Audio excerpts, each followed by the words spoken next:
Well, we're so glad that you're here. Listen, if you're like me, you wonder what does the future hold?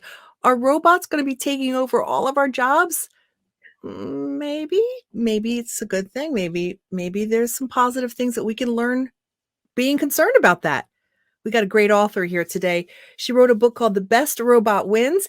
It ain't personal, it's just business. Krystal Parker, we're glad that you're here. Thank you so much for this opportunity. Krystal, should we be afraid? Well, let's see. And the answer is the robots and AI are taking over the workplace. Okay. They're being our boss. They're tending to our crops. And they're delivering food, and that is a good thing, actually. Okay. Over 7 million jobs are going to be displaced to the robots. But what is happening is it's changing the workforce, and it's making it so that there's more jobs, more opportunities at a different skill and different trade. And so don't be afraid, be encouraged and excited. So a lot of the stuff that is repetitive, that humans could err, robots can do. And we want to embrace that and allow the human mind to solve complex problems that the robots can't. That sounds pretty encouraging. That's nothing to be afraid of. No need to Yeah. be afraid. Yeah. The latest one that caught my eye, Suzanne, was the umpires that are being replaced to robots. So, yes, Is that literally. right? Wow. So what kind of job, I mean, I'd love for you to get in a little bit more. What kind of skill set should we be looking at for our kids? I mean, when we're guiding them for college and, trade schools and everything, what would help us have kind of the edge in our mentoring our kids? Interesting enough, one of the fastest growing jobs that's out there is data analysis. There's more data bits than there are grains of sand in the ocean. That's how much Wow. data is out there in this world. And so analysis is a big one that is growing in businesses right now that they're creating new positions for.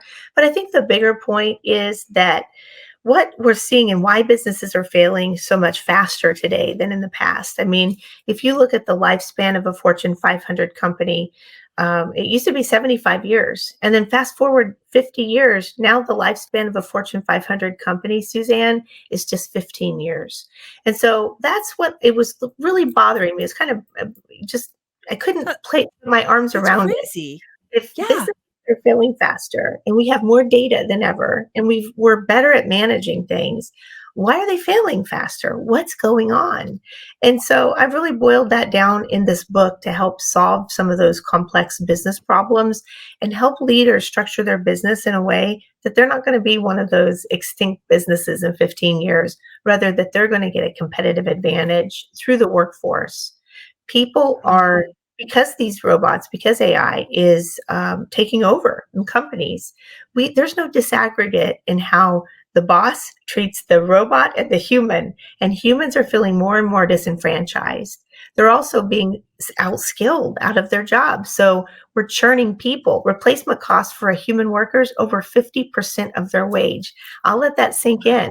Over 50% of their wage just to replace that human being. And so if we've reskilled the position, we push out Betty and we know Betty's a good, loyal employee. Now we've got to take 50% of that, hire somebody else that's an unknown, and they may not work out. And so now we're cycling people in and out of organizations. And a lot of time, human workers, labor, is one of the highest operation costs in a budget. And so what we want to do is we want to help protect that, mitigate, reduce some of that loss in a company, but also really invest in the humans, help them to do the very best that they can in their jobs, and gain a competitive advantage through your human workers. Crystal, that makes so much sense. I never stopped to think about that before. If Bob is just spending time, he's just getting by every day, just barely keeping his eyes above water, doing maintenance, opening the mail, doing his mundane chores, he can't grow and create. But computers and AI can do that maintaining and allow Bob or Jane to expand and grow and create. And that That's just never occurred to me before. Well, and another thing that happens too in businesses is that we have the humans so constrained, they don't have the ability to use the creative mind, the process through Mhm. innovation. Because you're right, they're doing so many of the main mundane tasks, but also the structure of the organization does not lend itself to be able to extract that value from that Right. human. So, what I'm talking about in this book is I'm helping people, leaders, and organizations structure their business in a way to extract the greatest value from the human. And what will happen is you'll find that that human worker, when they arrive at work and they pour their passion into what they're doing because they love it, you've got the right person in the right seat doing the Mm, right thing, and they feel engaged and on mm, purpose and like they matter. mm, mhm. You can take any company and look at the results and what will happen financially, serving the customer, and innovation into the future. Yeah. Crystal, as a believer, we know that we're made in God's image and he has great things for us. And one of the things interesting in your book is that you talk about uh, parables being tied into business. Can you talk about that? Yes.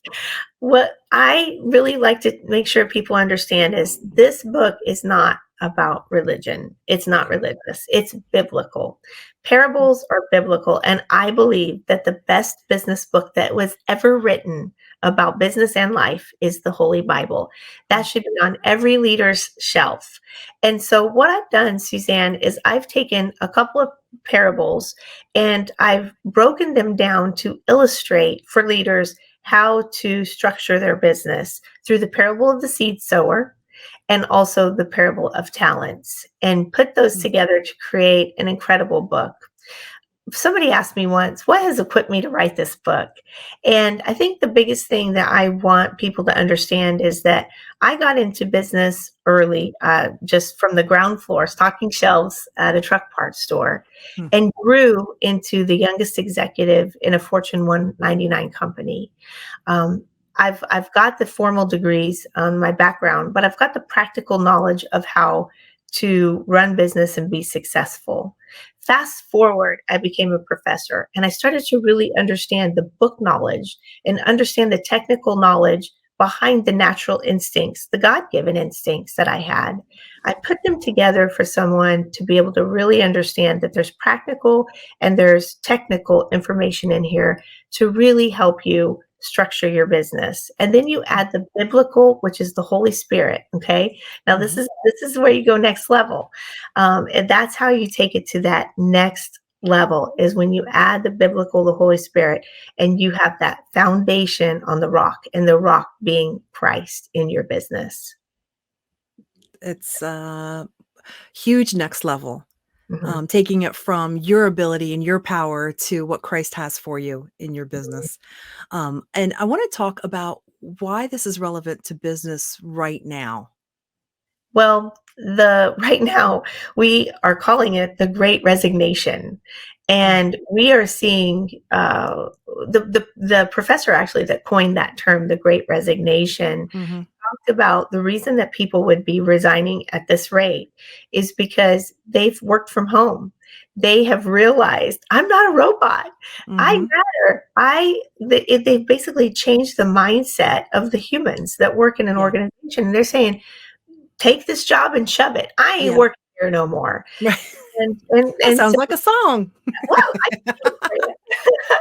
And so, because people are at a point where they're saying, if it doesn't benefit me, then I will find work elsewhere. Right. And the it's more, the workers are in the driver's seat. Yeah, Let's face it. And yeah. so this book is really about the human worker. It's really about creating an environment where the worker can flourish. And when you think about the parable of the seed sower, where does the seed flourish and grow and Yeah, expand 100 times what was planted, right? yeah, yeah, Tenfold.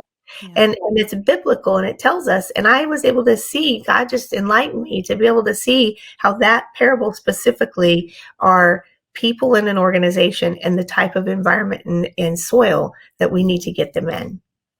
Crystal, it's an amazing book. Where is it available? everywhere. Find Amazon.com and you can more. find this book anywhere. I have a great publisher. But you can also go to thebestrobotwins.com and you can find it there, thebestrobotwins.com.